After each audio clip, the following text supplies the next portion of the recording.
magacaygu waa Maxamed Kowta Cismaan waxaan kamid ahay dadka ku nool caasimadda dawladda Puntland ee Garowe waxaan kamid ahay macaamiisha shirkadda Samtel waxaan kamid ahaa shirkadda Samtel waxay keentay barnaamij cusub oo la yiraahdo daryeel bulsho kaas oo horey u ahaan jiray barnaamijka saamacelinta bulshada iyo barnaamijka kale ee hadaloo hel barnaamijka kale ee stage soo maray buu ahaa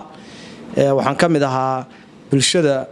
mar walba ku xirnayd barnaamijyadaas Samtel ay bixinayso waxaan ku guuleystay markii uu barnaamijku ahaa hadaloo hel MiFi markii uu ahaa saamacelinta bulshadana waxaan ku guuleystay mobile maantay oo ay adeegyo badan soo bandhigtay shirkadda Samtelna waxaan rajaynayaa inaan ka mid noqdo dadka ku guuleysan doona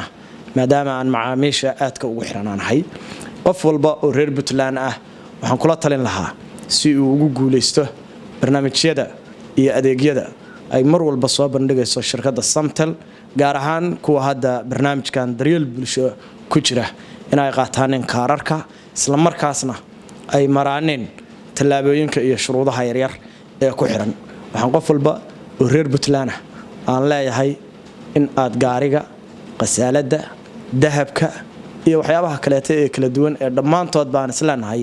muntafac bay u yihiin bulshada in aad ku guuleysatid waxa ka xiga in aad shuruudaha buuxisid isla markaasna aad yeelatid kaar Samtel ah